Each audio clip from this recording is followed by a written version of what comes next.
Watching from Australia, hello! So, ganito po yan. Explain ko ulit. So, ito yung karne, no? Yung iba po kasi, ini-spread, ay ganitong ginagawa nila, ba diba?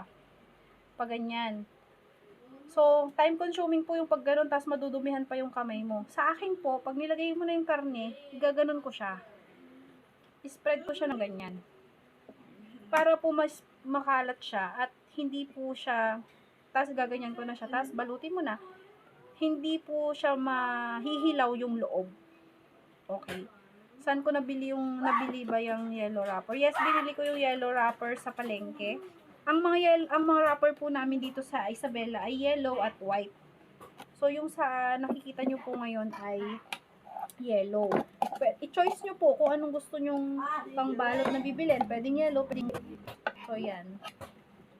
Ganun po siya, oh. Ini-spread ko na. Diba, hindi siya time consuming, diba, mga bi?